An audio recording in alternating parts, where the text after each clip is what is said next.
दोस्तों, हमें मंजिल मिले या ना मिले ये अलग बात है, लेकिन हम यार कोशिश भी ना करें ये गलत बात है। जी हां प्यारे दोस्तों, पी ब्लॉक एलिमेंट्स की दुनिया में हम कोशिश भी ना करें ये गलत बात है। हम ये सोचकर बैठ जाएं इतना सब कुछ याद करना है, हमें बाद तक याद रहेगा नहीं रहेगा, एग्जाम टाइम तक हम क्या इतनी सारी चीजों को अपने दिमाग में रख पाएंगे नहीं रख पाएंगे, तो यार ये गलत बात है। अगर आपको कुछ याद नहीं होगा तो ऑप्शन देखकर भी पेपर में आपको याद आने के काफी ज्यादा चांसेस हैं। हाँ, शर्त यह है कि उसके लिए आपने मन से पढ़ाई की होनी चाहिए। अगर आप पूरी शिद्दत से पूरे एफर्ट से पढ़ाई कर रहे हैं तो डेफिनेटली इनऑर्गेनिक केमिस्ट्री का क्वेश्चन एग्जाम में बनेगा ही। खास बात यह है इनऑर्गेनिक केमिस्ट्री के क्वेश्चन में आपको टाइम वेस्ट नहीं करना बिल्कुल भी। देखते ही क्वेश्चन हो रहा होगा, या तो स्टेटमेंट पढ़कर आपको आइडिया लग रहा होगा या फिर ऑप्शन देखकर आपको आइडिया जरूर लग रहा होगा। यार अगर आपने मेहनत की है तो आपकी मेहनत वेस्ट बिल्कुल भी नहीं जाएगी। इनऑर्गेनिक केमिस्ट्री काफी स्कोरिंग होती है, इसीलिए मैंने सोचा एस ब्लॉक एलिमेंट्स के जस्ट बाद ही हम पी ब्लॉक एलिमेंट्स को फिनिश कर लें, तो ब्लॉक केमिस्ट्री में आप यार काफी ज्यादा कॉन्फिडेंस पालेंगे और ब्लॉक केमिस्ट्री में किस प्रकार से महारत आप पा सकते हैं इसका आइडिया आपको यार पी ब्लॉक एलिमेंट्स के शानदार 13th group and 14th group को कवर करते हुए आप जान पाएंगे, आप सीख पाएंगे। 11th क्लास में पी ब्लॉक एलिमेंट्स का ग्रुप 13 ग्रुप 14 है और 12th क्लास में ग्रुप 15 से लेकर ग्रुप 18 तक की कहानी है। आज की हमारी इस प्यारी सी मुलाकात में हम ग्रुप 13 एलिमेंट्स की बात कर रहे होंगे, यानी बोरोन फैमिली की बात कर रहे होंगे। ये तो आप जानते हैं ही, ग्रुप 13 मेंबर्स कौन कौन से हैं? Boron, aluminium, gallium, indium, thallium, बैंगन, आलू, गाजर, इन थैला, याद है ना आपको? निमोनिक्स आई होप आपको याद होंगे, तो इससे यार आपको ग्रुप 13 मेंबर्स का जरूर आइडिया हुआ होगा। देखिए बोरोन फैमिली की मेंबर्स कौन कौन से हैं। पहला मेंबर बोरोन है, then aluminium, gallium, indium, thallium. इस प्रकार से बोरोन फैमिली के मेंबर्स मिलते हैं। ये ग्रुप कौन सा है? ये ग्रुप 13 है। इन मेंबर्स को पी ब्लॉक एलिमेंट्स क्यों बोलते हैं? क्योंकि लास्ट इलेक्ट्रॉन पी सबशेल के अंदर एंटर हो रहा होगा। तो नोट कीजिए, last electron enters into P subshell. Last electron enters into P subshell, that is why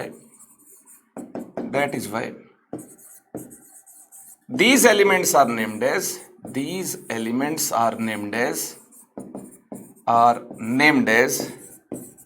P block elements। जी हाँ, इसी वजह से इनको P block elements बोला जाता है।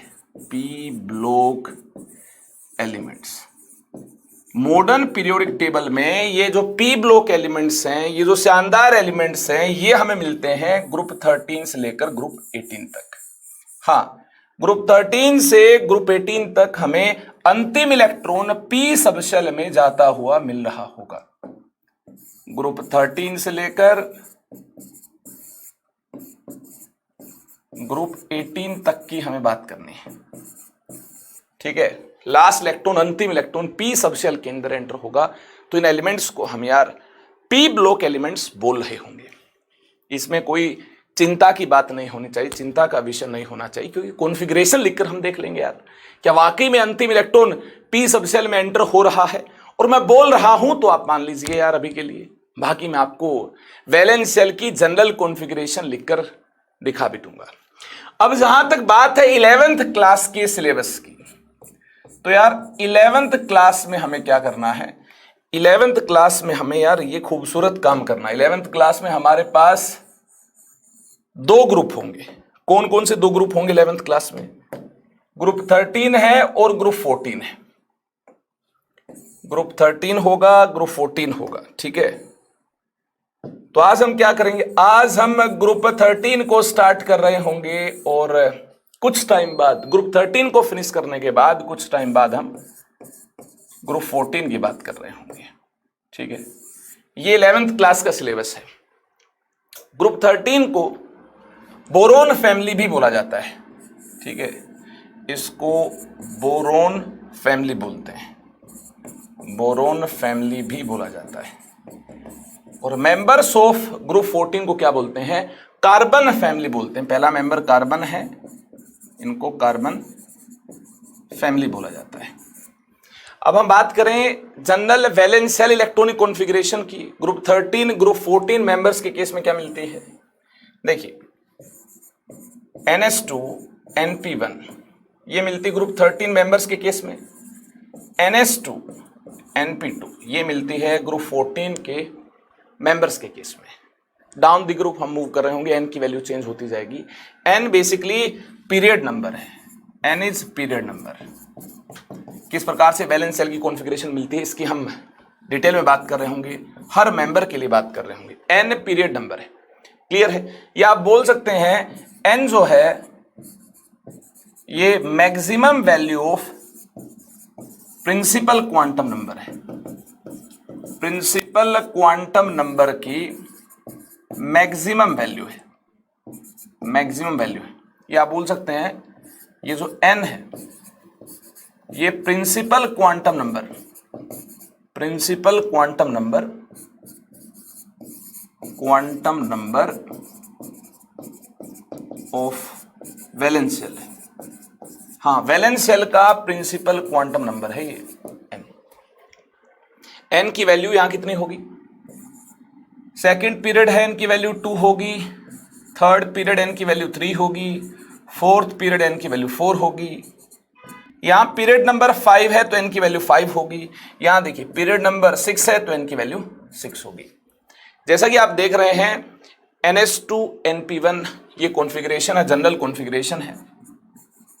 NH2 NP1 ये जनरल कॉन्फ़िगरेशन है। तो n की वैल्यू 2 हुई तो बोरोन की वैलेंस शेल कॉन्फ़िगरेशन क्या मिलती है? 2s2 2p1। n की वैल्यू 3 मिलती है, कॉन्फ़िगरेशन 3s2 3p1। n की वैल्यू 4, इसके लिए गैलियम के लिए 4s2 4p1। ये वैलेंस शेल की कॉन्फ़िगरेशन होगी। इस प्रकार से कहानी आगे चलती जाएगी। 5s2 5p1, 6s2 6p1। Clear है बात? और अगर हम पूरे p ब्लॉक के लिए बात करें, पूरे p ब्लॉक के लिए बात करें, वैलेंस शेल की जनरल कॉन्फ़िगरेशन को हम यहां पर लिखना चाहें पूरे p ब्लॉक के लिए, लिख सकते हैं क्या? बिल्कुल, देखना NH2 NP 1 से लेकर 8 तक, 1 से लेकर 8 तक। इस प्रकार से कहानी आगे चल रही होगी। ध्यान से देखिए, number of valence shell electron को कैसे फाइंड किया जाएगा? नंबर ऑफ वैलेंस इलेक्ट्रॉन को फाइंड करने के लिए क्या करना होगा? ग्रुप नंबर में से 10 को माइनस करना होगा। नंबर ऑफ वैलेंस इलेक्ट्रॉन्स के लिए ग्रुप नंबर से 10 को माइनस करना होगा। मतलब 13 माइनस 10, बोरोन फैमिली के केस में वैलेंस इलेक्ट्रॉन कितने आ जाएंगे? 3 आ जाएंगे। पहले तो s सबसेल होती है तो 2 तो s सबसेल में आ जाएंगे और 1 इलेक्ट्रॉन p सबसेल में आएगा। तो देखिए अंतिम इलेक्ट्रॉन p में एंटर हो रहा है। कॉन्फ़िगरेशन क्या होगी? कॉन्फ़िगरेशन ऑफ वैलेंस शेल क्या होगी? वैलेंस शेल में 3 इलेक्ट्रॉन है, ग्रुप नंबर में से 10 माइनस किया, 3 इलेक्ट्रॉन मिलते हैं तो 2 मिल रहे होंगे s में, 1 मिल रहा होगा p में। ये देखिए अंतिम इलेक्ट्रॉन p में एंटर हुआ है, अंतिम इलेक्ट्रॉन p में एंटर हुआ है। आप ध्यान से देख सकते हैं लास्ट इलेक्ट्रॉन p सबसेल में एंटर हुआ। अगर अंतिम इलेक्ट्रॉन p सबसेल में एंटर हुआ है तो इसको हम क्या बोल देंगे? इसको हम p ब्लॉक का एक ग्रुप बोल देंगे। हाँ, एक ग्रुप है, वर्टिकल कॉलम है, एक ग्रुप है। इस ग्रुप में रखे हर मेंबर की वैलेंस शेल कॉन्फ़िगरेशन इसी प्रकार से मिल रही होगी। लास्ट इलेक्ट्रॉन p सबसेल के अंदर ही देखिए एंटर हुआ होगा। जी हाँ, ऐसा ही हुआ है, ऐसा ही हुआ है। तो यार p ब्लॉक एलिमेंट्स होंगी। हाँ, ये p ब्लॉक है, ये p ब्लॉक एलिमेंट्स है और ये हमारे पास ग्राउंड स्टेट है। ये देखिए s ऑर्बिटल, 2 इलेक्ट्रॉन यहां है, p में 1 इलेक्ट्रॉन है, p में 1 इलेक्ट्रॉन है।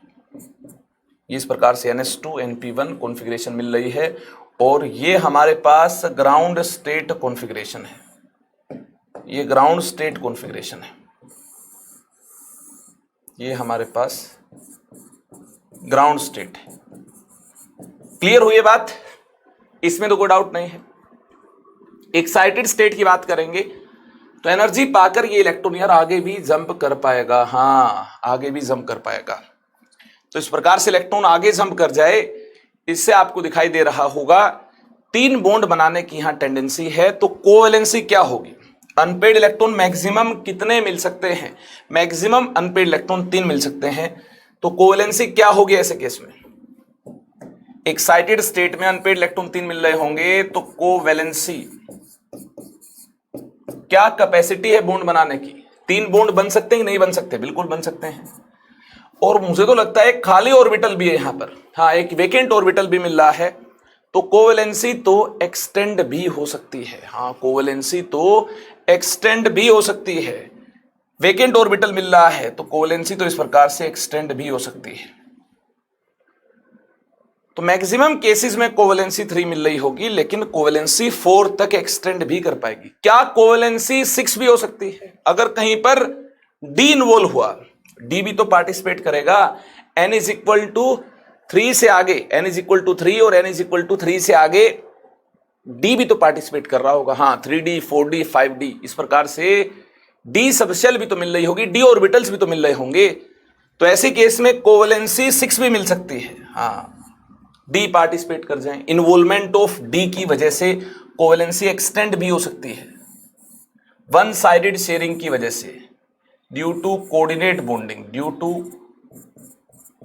कोऑर्डिनेट बॉन्डिंग और वन साइडेड शेयरिंग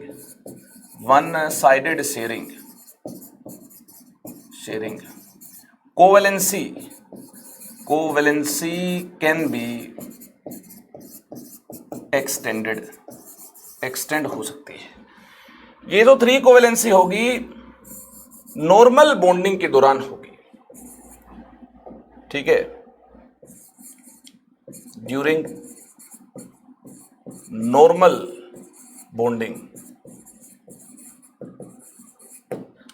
बॉन्डिंग के दौरान कोवैलेंसी 3 होगी, लेकिन कोवैलेंसी एक्सटेंड भी हो सकती है। देखिए, एक ऑर्बिटल यहां खाली है तो 4 तो आपको दिखाई दे रही है। ये ऑर्बिटल पार्टिसिपेट करने लग जाए, वेकेंट ऑर्बिटल पार्टिसिपेट करने लग जाए, और अगर डी ऑर्बिटल्स भी हैं, डी सबसेल भी है, n इज इक्वल टू 3 और उसके बाद यार डी सबसेल की इन्वॉल्वमेंट होगी, तो ऐसे केस में कोवैलेंसी एक्सटेंड भी हो सकती है। 6 बॉन्ड बनाने की टेंडेंसी भी मिल सकती है। ऑक्टाहेड्रल स्पीसीज भी मिल सकते हैं। 6 बॉन्ड बनेंगे तो स्पीसीज क्या होंगे? ऑक्टाहेड्रल होंगे। स्पीसीज क्या होंगे? ऑक्टाहेड्रल होंगे। ज्योमेट्री को आप जानते होंगे, ऑक्टाहेड्रल होंगे। और अगर 3 बॉन्ड नॉर्मल बने हैं, 3 बॉन्ड अगर नॉर्मल बने हैं और एक कोऑर्डिनेट बॉन्ड बना है, 4 ऑर्बिटल इन्वॉल्व हुए हैं, तो ऐसे केस में टेट्राहेड्रल स्पीसीज मिल रहे होंगे। टेट्राहेड्रल स्पीसीज मिल रहे होंगे ऐसे केस में। 4 बॉन्ड के साथ तो ज्योमेट्री क्या होगी? टेट्राहेड्रल होगी। तो हल्का फुल्का हमने बॉन्डिंग पर भी कमेंट कर लिया है, इंपॉर्टेंट नहीं था, लेकिन फिर भी यार दिमाग में आया कि हाँ, इस प्रकार की तमाम चीजें भी आपसे पूछी जा सकती हैं, तो इनको भी हमने डिस्कशन में रख लिया है। अब आगे चलेंगे। आगे हम बात कर रहे होंगे फिजिकल स्टेट की। सभी के सभी सॉलिड हैं, गैलियम का मेल्टिंग पॉइंट बस कम होता है। थोड़ी सी गर्मी मिलते ही गैलियम पिघल जाता है। 303 केल्विन इसका मेल्टिंग पॉइंट है। वैसे क्या होते हैं, लोअर टेम्परेचर पर सभी सॉलिड होंगे। और आपको बता दूं, बोरोन मेटलोइड है, सेमी मेटल है, मतलब ये मेटल और नॉन मेटल दोनों की प्रॉपर्टी एग्जिबिट करता है। मेटल नॉन मेटल दोनों की प्रॉपर्टी एग्जिबिट करता है। फिर भी इसको मेटल और नॉन मेटल में से सेलेक्ट करना हो तो ज्यादा प्रॉपर्टी इसकी नॉन मेटल वाली होती है। इसको आप नॉन मेटल भी बोल सकते हैं। वैसे तो मेटलोइड है, दोनों की प्रॉपर्टी एग्जिबिट कर रहा होगा, बट फिर भी इन दोनों चीजों में से कोई एक चीज आपको सेलेक्ट करनी है तो आप इसको नॉन मेटल बोल सकते हैं। और आपको बता दूं, एल्यूमिनियम, गैलियम, इंडियम, थैलियम, ये क्या होंगे? ये मेटल्स होंगे। ये क्या होंगे? ये मेटल्स होंगे। और सिल्वरी व्हाइट सॉलिड होंगे। क्या होंगे? सिल्वरी व्हाइट सॉलिड होंगे। और जो बोरोन की एग्जिस्टेंस है, ये बड़ी प्यारी एग्जिस्टेंस है। बोरोन यार आइकोसाहेड्रल आइकोसाहेड्रल फॉर्म में एग्जिस्ट कर रहा होगा, आइकोसाहेड्रल फॉर्म में एग्जिस्ट कर रहा होगा, और ये फॉर्म होती है इसकी B12 फॉर्म। क्या होती है? B12 फॉर्म होती है, जिसमें 12 कॉर्नर्स और 20 फेसेस मिलते हैं, इतने फेसेस मिलते हैं। ठीक है, देखना चाहोगे आइकोसाहेड्रल फॉर्म? आप देखना चाहेंगे? चलिए आपको मैं दिखाना चाहूंगा आइकोसाहेड्रल फॉर्म, ध्यान से देखना। क्या दिखाना चाहूंगा आपको मैं?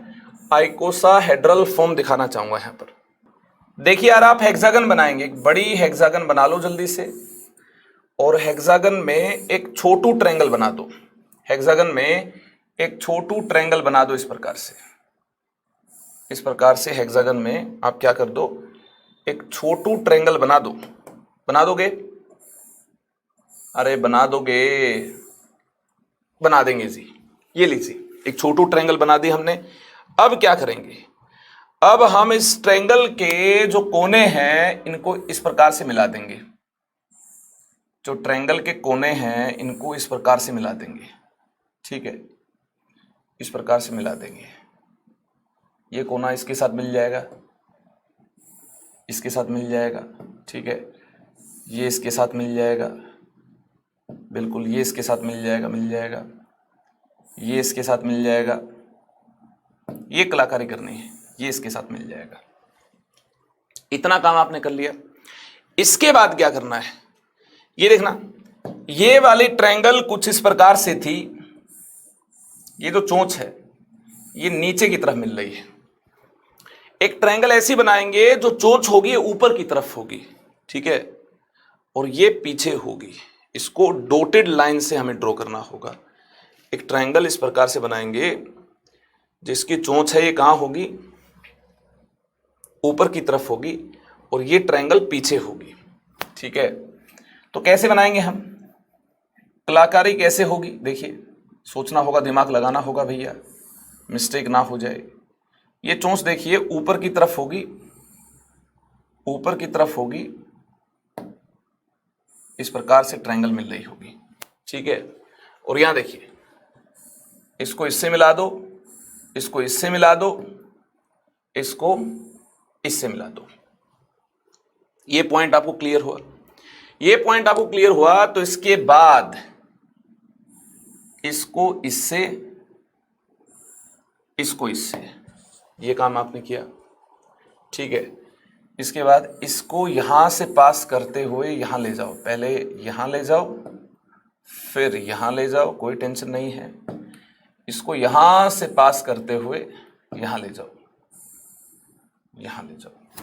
हाँ, ये है B12, ये आइकोसाहेड्रल फॉर्म है। यहां 12 कॉर्नर्स मिल रहे हैं, यहां 12 कॉर्नर्स मिल रहे हैं, और 20 फेसेस मिल रहे हैं, 20 फेसेस मिल रहे हैं।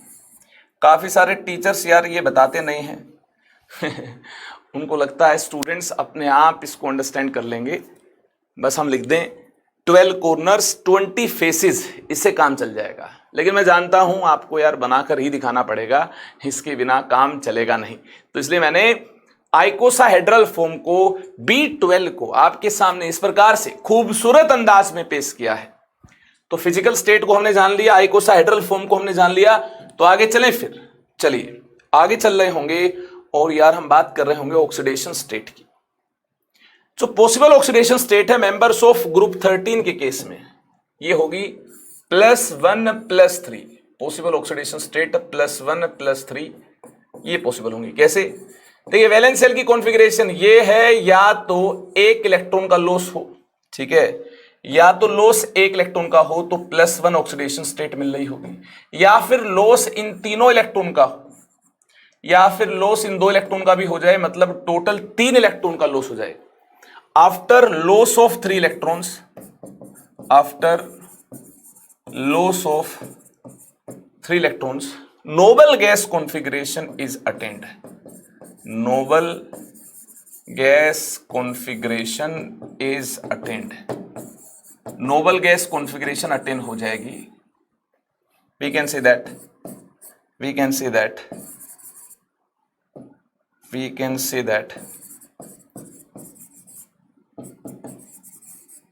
+3 विल बी मोर स्टेबल। हाँ, नोबल गैस कॉन्फ़िगरेशन 3 इलेक्ट्रॉन का लॉस करने के बाद अगर मिल रही है तो +3 oxidation state will B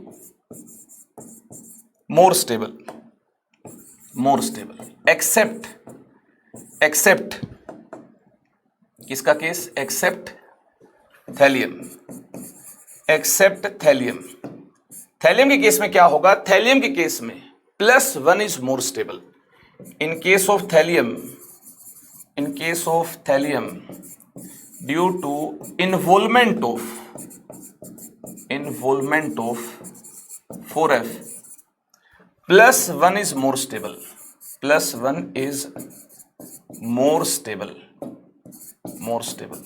thallium के केस में यार इन्वॉल्वमेंट होगी 4F की, जिसकी वजह से Z इफेक्टिव बढ़ जाएगा।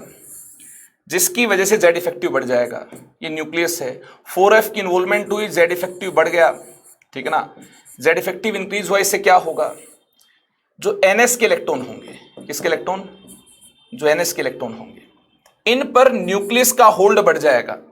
NS के इलेक्ट्रॉन पर न्यूक्लियस का होल्ड बढ़ जाएगा Z इफेक्टिव इंक्रीज होने से, ठीक है। NS के इलेक्ट्रॉन पर न्यूक्लियस का होल्ड बढ़ जाएगा, ये F अट्रैक्शन ज्यादा हो जाएगी, ठीक है। और ये देखिए NP का इलेक्ट्रॉन है, ये NP का इलेक्ट्रॉन है। NP दूर है NS के कंपैरिजन में, तो यहां देखिए उतना ज्यादा होल्ड नहीं होगा जितना ज्यादा NS के इलेक्ट्रॉन्स पर होगा।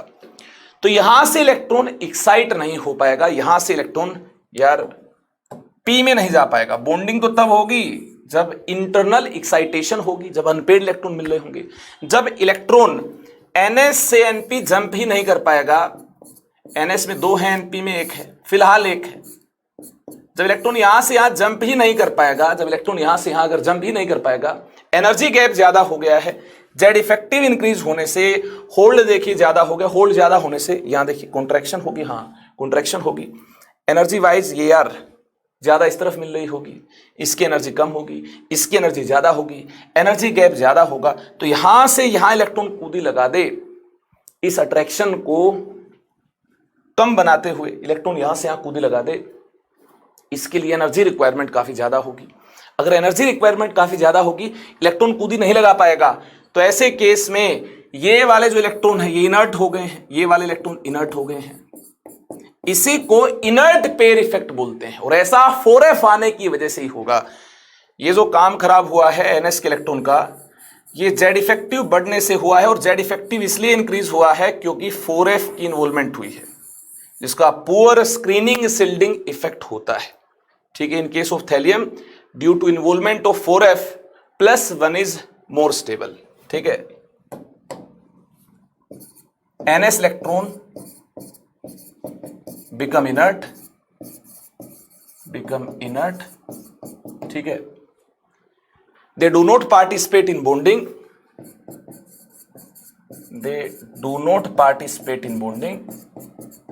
participate in bonding.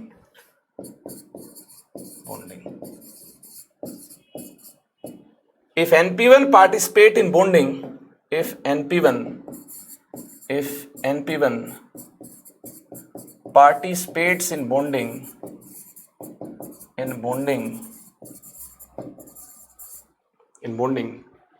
then oxidation state will be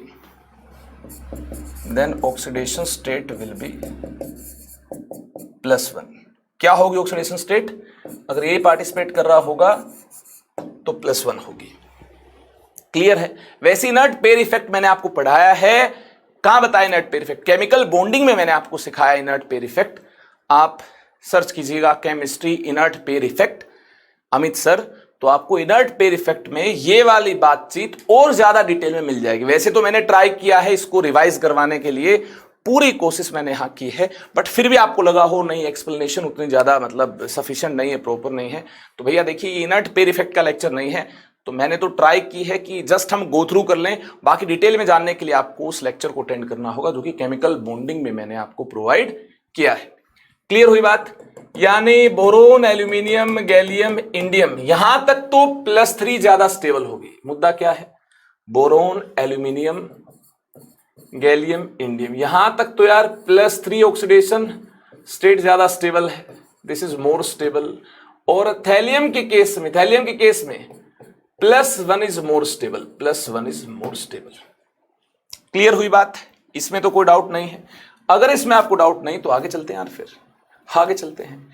आगे हम एटॉमिक साइज की बात कर रहे होंगे। किसकी बात कर रहे होंगे? एटॉमिक साइज की बात कर रहे होंगे। वैसे डाउन द ग्रुप मूव करने पर boron, aluminium, gallium, indium, thallium, देखिए डाउन द ग्रुप मूव करने पर वैसे क्या होना चाहिए? उम्मीद क्या है? पीरियोडिक टेबल में इन एलिमेंट से यही उम्मीद है कि डाउन द ग्रुप मूव करेंगे तो नंबर ऑफ सेल्स इंक्रीज हो जाएंगी। हाँ, नंबर ऑफ सेल्स में इंक्रीमेंट होगा तो साइज इंक्रीज होना चाहिए, साइज इंक्रीज होना चाहिए।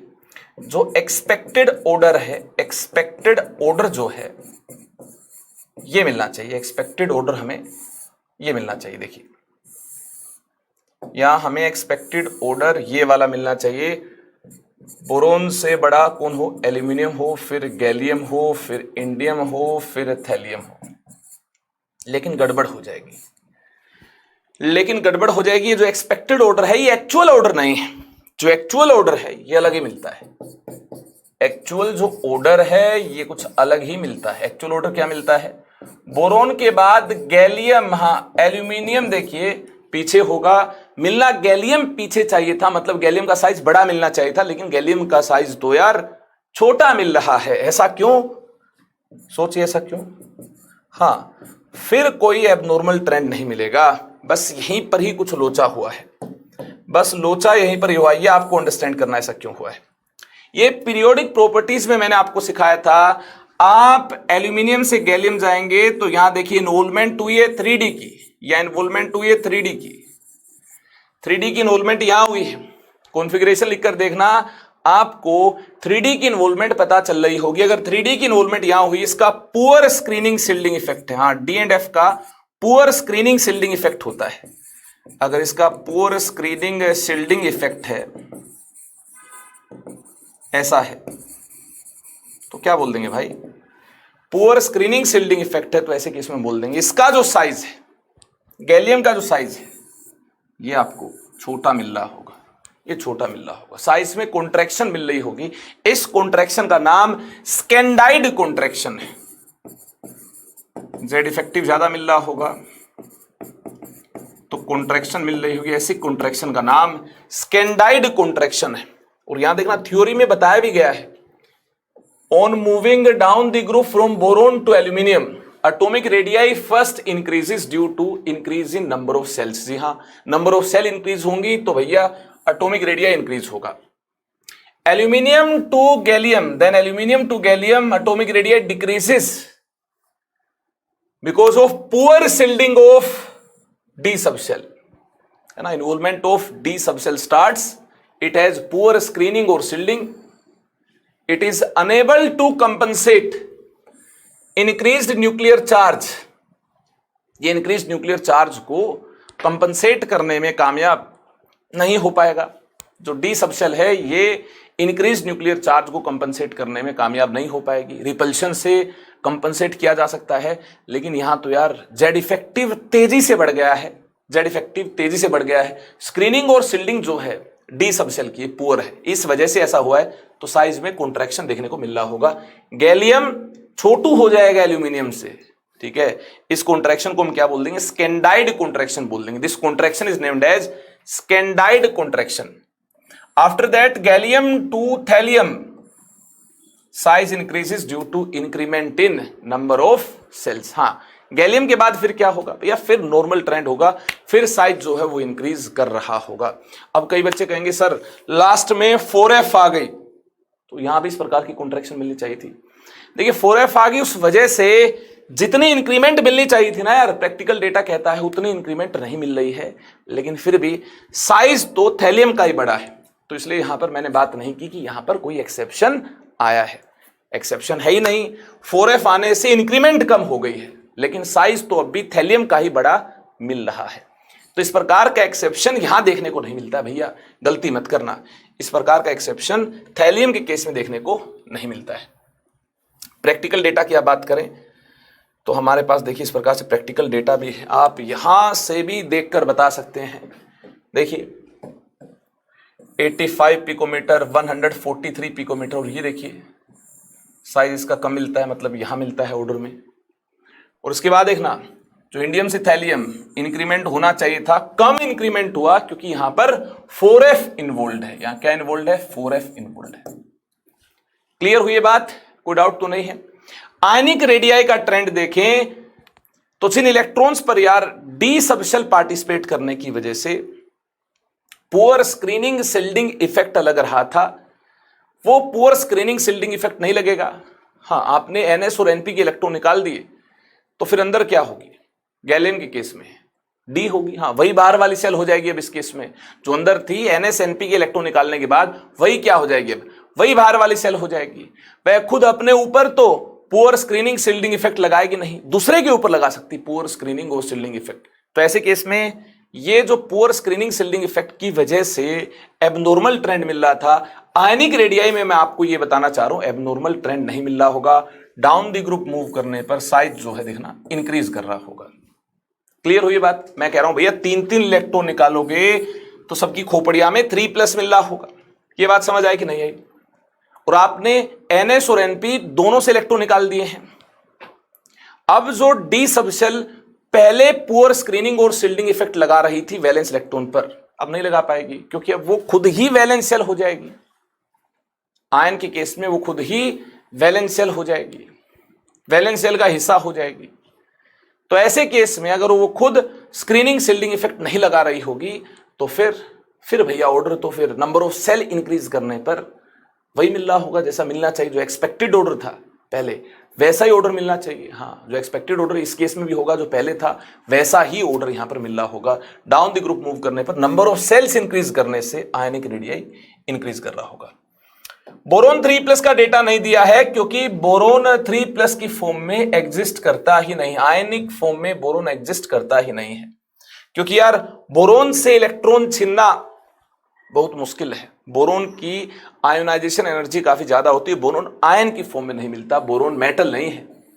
तो यहां पर आयनिक रेडियाई की बात करें, आयनिक रेडियाई ऑफ M3+ की बात करें तो एल्यूमिनियम 3+ का रेडियस कम होगा। इसके बाद एल्यूमिनियम के बाद क्या मिलता है? Gallium, gallium 3+, indium 3+। ठीक है, इस प्रकार से हमें ट्रेंड देखने को मिलता है। बोरोन 3+ एग्जिस्ट ही नहीं करता क्योंकि छोटे एटम से 3 इलेक्ट्रॉन निकालना, और ये मेटल भी नहीं है भैया।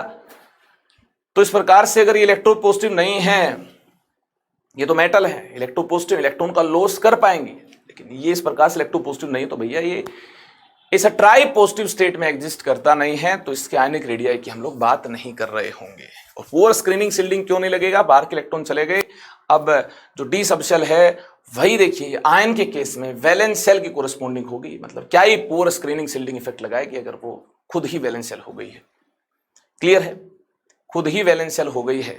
कौन सी? जिसमें डी सबशेल मिल रही है वही वैलेंस शेल होगी, तो फिर क्या ही पुअर स्क्रीनिंग शिल्डिंग इफेक्ट लगाएगी। तो ऐसे केस में हम बोल देंगे भैया नंबर ऑफ सेल्स इंक्रीज करने की वजह से, नंबर ऑफ सेल्स इंक्रीज करने की वजह से आयनिक रेडियाई इंक्रीज कर रहा होगा। Ionic radii increases. क्लियर हुई बात? इसमें किसी प्रकार का कोई डाउट तो नहीं है? अरे नहीं है ना कोई डाउट, तो आगे चलें फिर। आयोनाइजेशन एंथैल्पी की हम बात कर रहे होंगे। वैसे आपको बता दूं आयोनाइजेशन एंथैल्पी वह एनर्जी होती है जो कि आइसोलेटेड गैसियस एटम की वैलेंस शेल से इलेक्ट्रॉन निकालने के लिए रिक्वायर्ड होती है।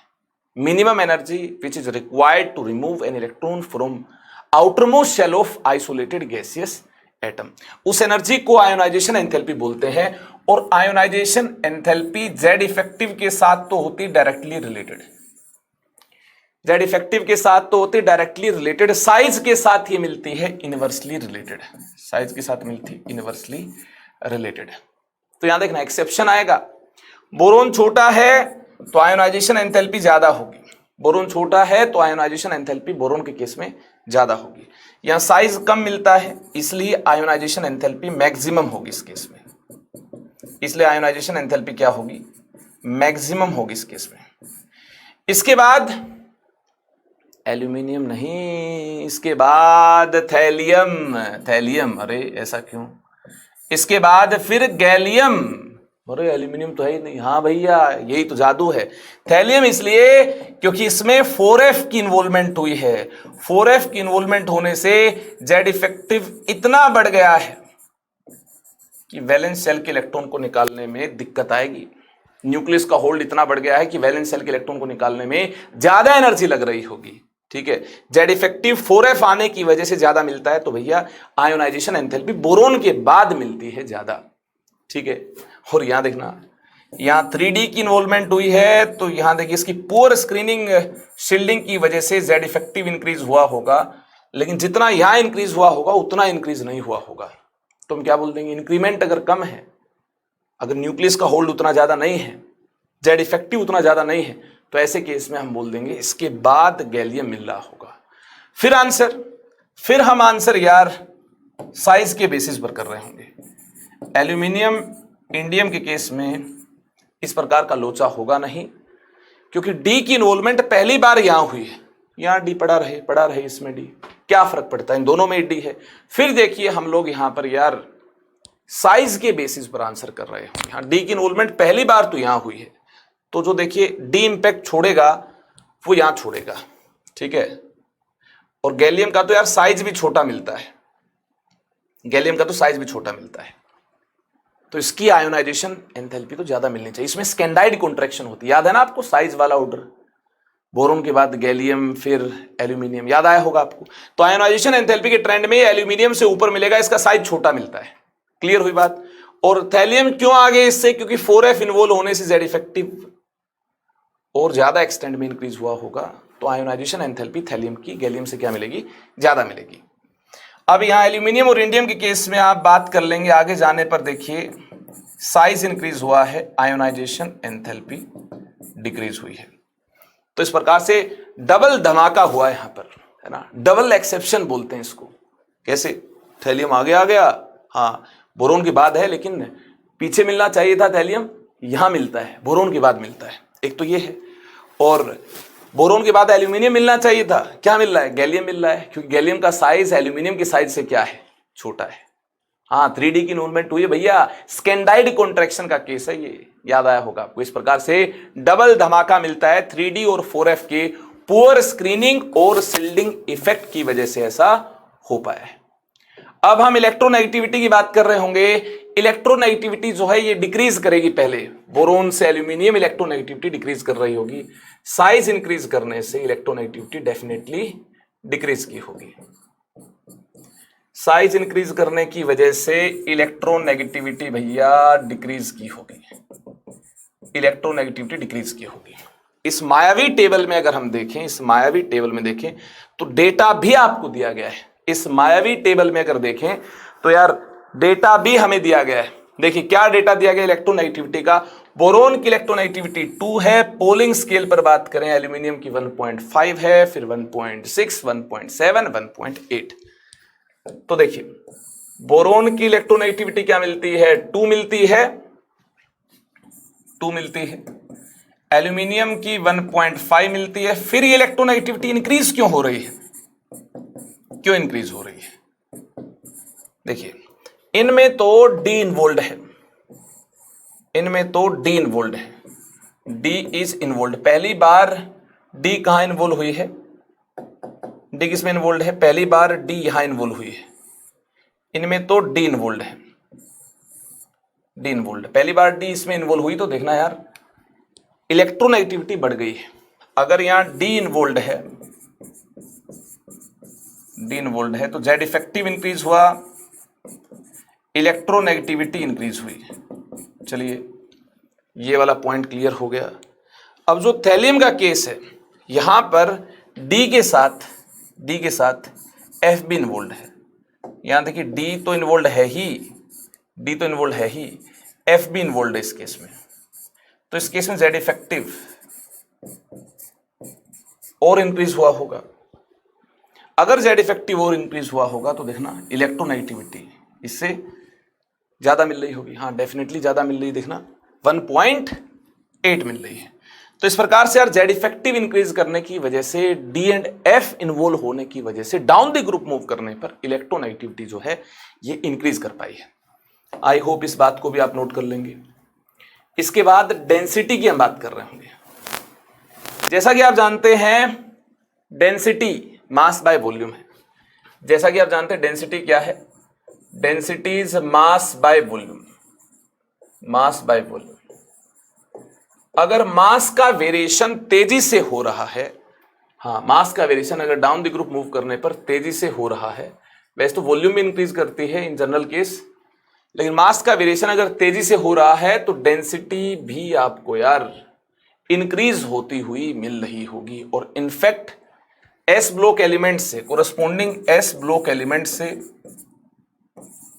पी ब्लॉक एलिमेंट्स की जो डेंसिटी होगी, पी ब्लॉक एलिमेंट्स की जो डेंसिटी होगी ये ज्यादा होगी। और डाउन द ग्रुप मूव करने पर डेंसिटी का ऑर्डर ये मिल रहा है without any exception, regular trend आपको ये मिल रहा है, कोई एक्सेप्शन यहां देखने को नहीं मिल रहा है। क्लियर हुई बात।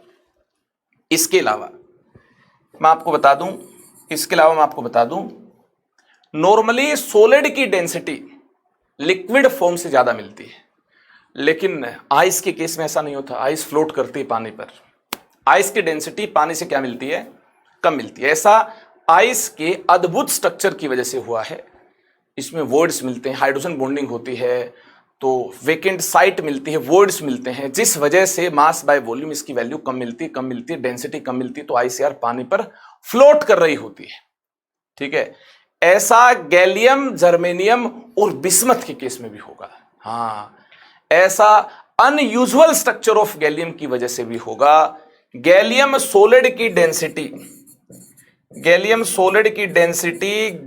लिक्विड से कम मिलती है। गैलियम सॉलिड की डेंसिटी गैलियम लिक्विड से कम मिलती है। जर्मेनियम सॉलिड की डेंसिटी जर्मेनियम लिक्विड से कम मिलती है।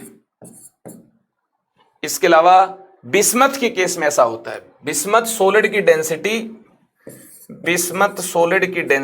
बिस्मथ लिक्विड से कम मिलती है। याद रखने वाली बात है, ऐसा लोचा गैलियम, जर्मेनियम एंड बिस्मथ के केस में होगा। ऐसा डेंसिटी में लोचा यहां होगा। तो डेंसिटी के बारे में ये वाली बात भी आप नोट कर लें, ऐसा अनयूजुअल स्ट्रक्चर की वजह से हुआ है,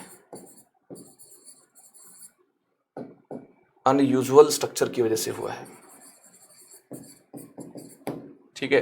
वॉइड मिलते हैं, सॉलिड फॉर्म में क्या मिलते हैं, वॉइड मिलते हैं, खाली जगह मिलती है, जिस वजह से वॉल्यूम ज्यादा मिल रही होगी। और वॉल्यूम ज्यादा मिल रही होगी सॉलिडिफिकेशन के दौरान, वॉल्यूम इंक्रीज हो रही होगी सॉलिडिफिकेशन के दौरान, तो डेंसिटी फिर डिक्रीज कर रही होगी। गैलियम सॉलिड गैलियम लिक्विड पर फ्लोट कर रहा होगा।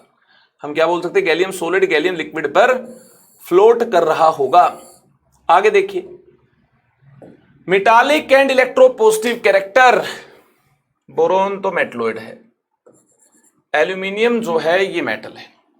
तो यहां से आप मूव करोगे, metallic character first increases from boron to aluminium.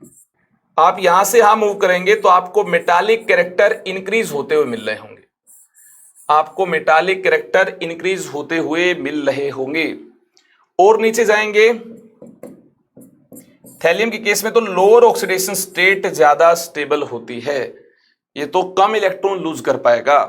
तो और नीचे जाएंगे तो आपको क्या मिल रहा है, मेटालिक कैरेक्टर डिक्रीज हुए हैं, डी एंड एफ की इन्वॉल्वमेंट की वजह से, ऐसा हुआ है।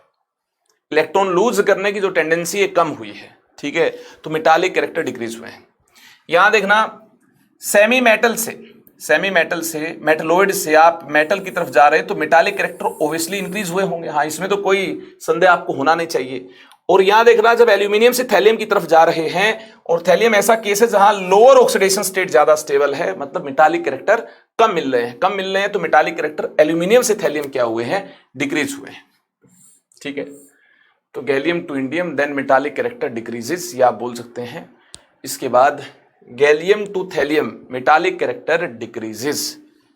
क्लियर हुई बात? चले आगे। चलिए, ये वाली बात आपको क्लियर हुई तो अब हम बात कर रहे होंगे किसकी?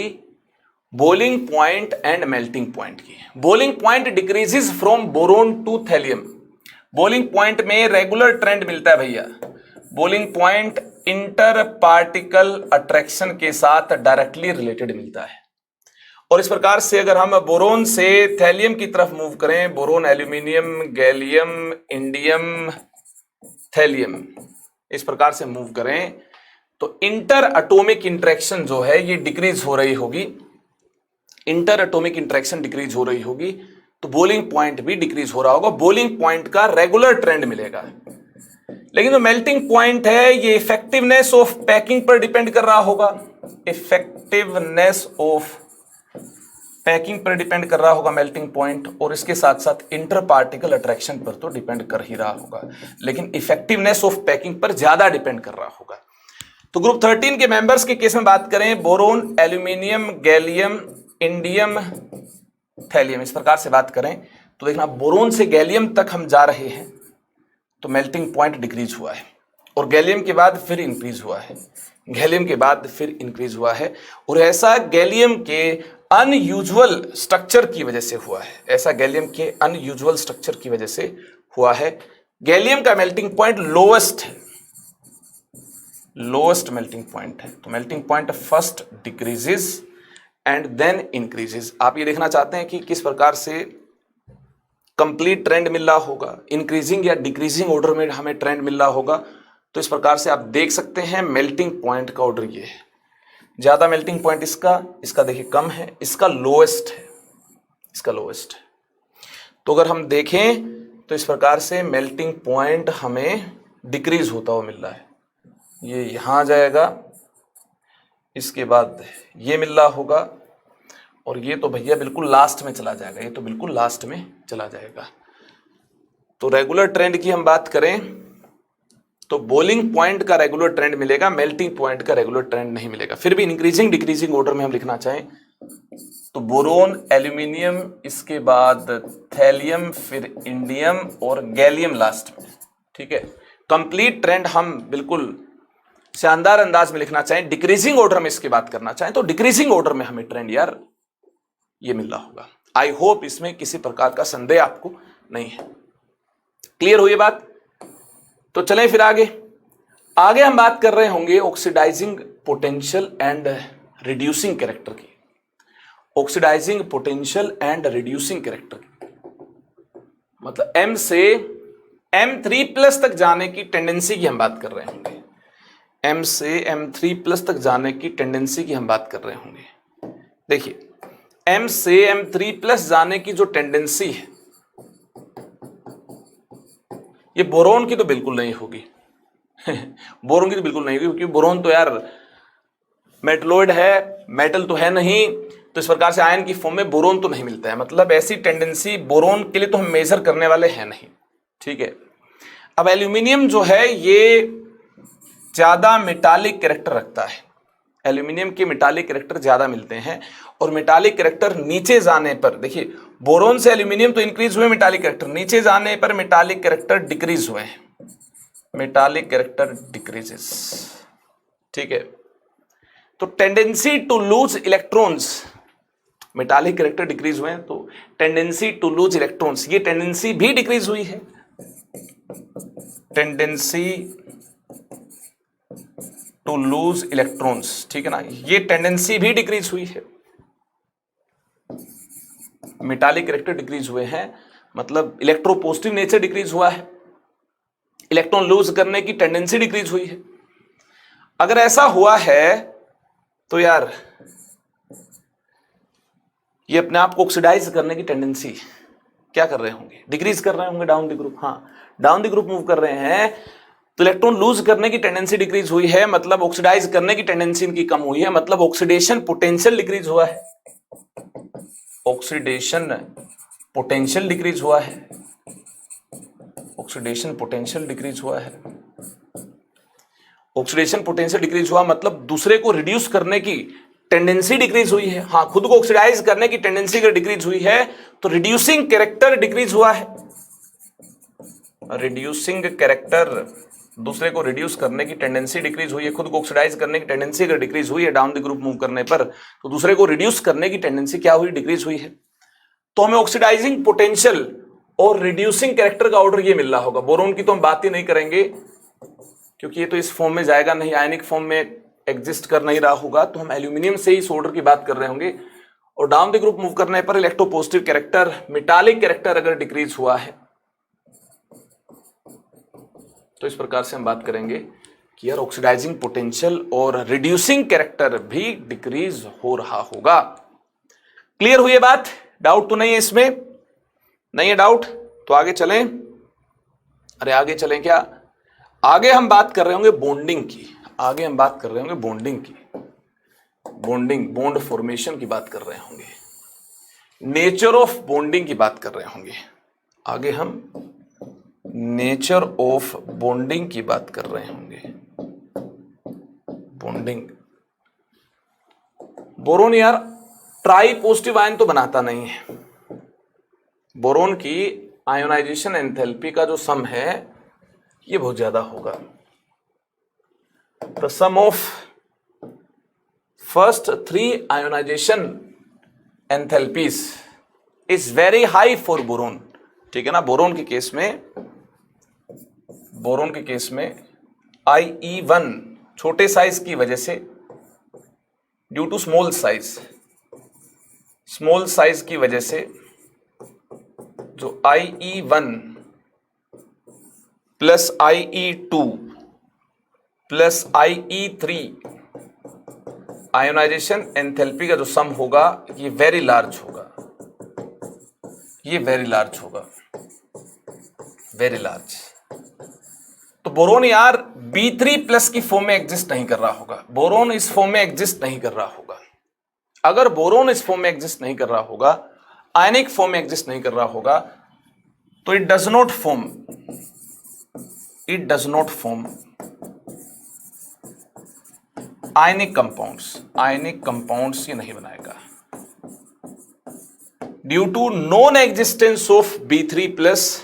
वी कैन से दैट इसकी नॉन एग्जिस्टेंस की वजह से, इसकी नॉन एग्जिस्टेंस की वजह से हम बोल सकते हैं it does not form ionic compound. हाँ, आयनिक फॉर्म में एग्जिस्ट ही नहीं कर रहा है। इस प्रकार से इसकी I1 I2 I3 इसका जो सम होगा, इसकी जो वैल्यू होगी बहुत बड़ी मिल रही होगी। स्मॉल साइज और इस वैल्यू के ज्यादा बड़ा मिलने की वजह से हम बोल देंगे कि आयनिक कंपाउंड नहीं बनाएगा, ये कोवेलेंट कंपाउंड बनाना ही पसंद कर रहा होगा। और कोवेलेंसी इसकी 3 है। नॉर्मल बॉन्डिंग के अकॉर्डिंग बात करें 3 कोवेलेंसी है, जिसके अकॉर्डिंग हमें इलेक्ट्रॉन डेफिशिएंट मिल रहा होगा, इनकम्प्लीट ऑक्टेट होगा, इसका इनकम्प्लीट ऑक्टेट होगा और ये इलेक्ट्रॉन डेफिशिएंट होगा, इलेक्ट्रॉन डेफिशिएंट होगा। लेकिन अगर एक एक्स्ट्रा बॉन्ड बना ले वन साइडेड शेयरिंग से, कोऑर्डिनेट बॉन्ड बना ले, खाली ऑर्बिटल है, p ऑर्बिटल है, तो फिर ऐसे केस में यार इसका ऑक्टेट कंप्लीट मिल सकता है, इसका ऑक्टेट कंप्लीट मिल सकता है। तो आपको अगर यार ये वाली कहानी क्लियर हुई तो आगे चलते हैं। आगे हम बात कर रहे होंगे कि एल्यूमिनियम क्या करेगा। एल्यूमिनियम यार कोवेलेंट और आयनिक दोनों टाइप के कंपाउंड बना सकता है। It can form ionic as well as covalent, अगर स्मॉलर एनायन इसके साथ में हुआ, with smaller anion less polarisation होगी तो यार आयनिक कंपाउंड मिल रहा होगा इसका। विद बिगर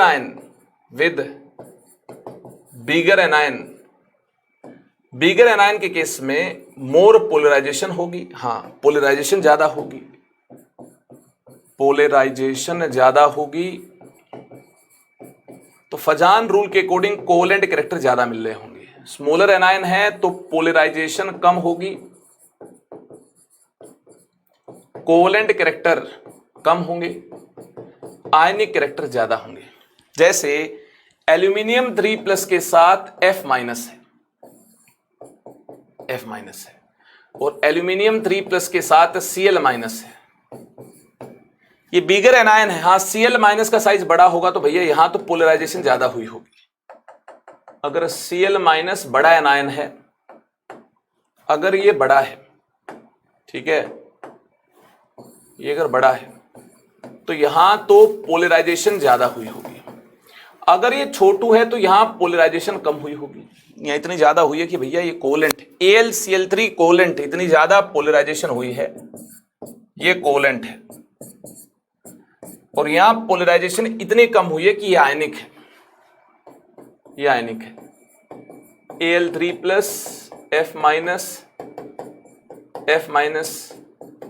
F माइनस के साथ इंटरेक्शन में होगा। यहां पोलराइजेशन इतनी कम है कि आयनिक कैरेक्टर डोमिनेट कर रहे हैं। आयनिक कैरेक्टर प्रीडोमिनेट्स, ठीक है, प्रीडोमिनेट्स। यहां कोवेलेंट कैरेक्टर डोमिनेट्स, ठीक है, प्रीडोमिनेट्स। इतनी ज्यादा पोलराइजेशन हुई है तो आयनिक और कोवेलेंट दोनों बना सकता है। ये आयनिक और कोवेलेंट क्या बना सकता है? दोनों टाइप के कंपाउंड बना सकता है। इसमें आपको टेंशन नहीं लेनी है।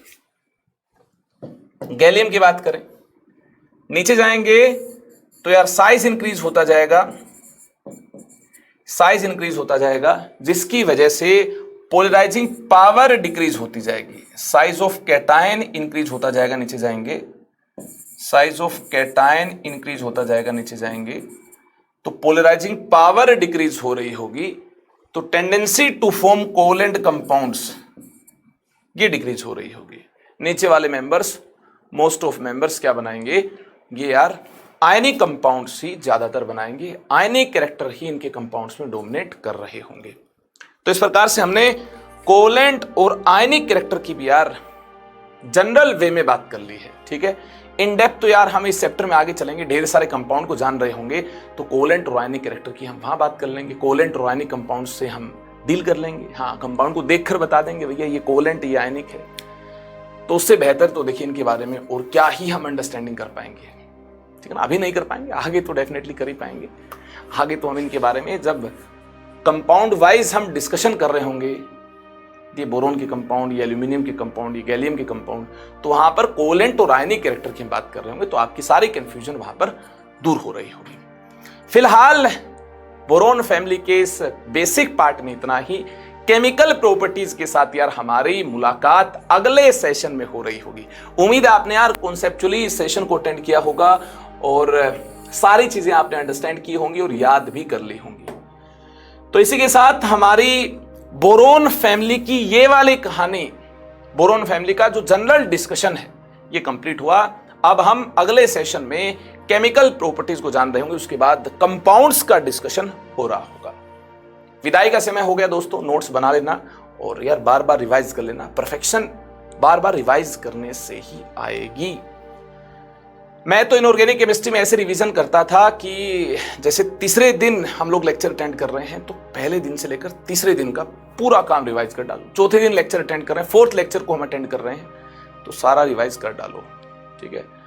इस प्रकार से 5-6 लेक्चर हो जाएं तो तब तक का सारा रिवाइज कर लो। आप सोचो एक एक लेक्चर आपने कितनी बार रिवाइज कर लिया होगा जब आपका चैप्टर फिनिश हो जाएगा। तो बताइए कॉन्सेप्ट क्लियर होंगे कि नहीं होंगे? बिल्कुल होंगे। बार बार रिवीजन करेंगे तो इनऑर्गेनिक केमिस्ट्री के कॉन्सेप्ट में चमक डेफिनेटली आ रही होगी, ठीक है। उम्मीद आप भी अपने अंदर ऐसी चमक लाना चाहेंगे और अपनी इनऑर्गेनिक केमिस्ट्री को बिंदास करना चाहेंगे, ठीक है। तो चलिए दोस्तों, नमस्कार, thank you very much. Next session में मिलते हैं, तब तक के लिए खूब सारा अपना ख्याल रखिएगा। Bye bye, take care, love you.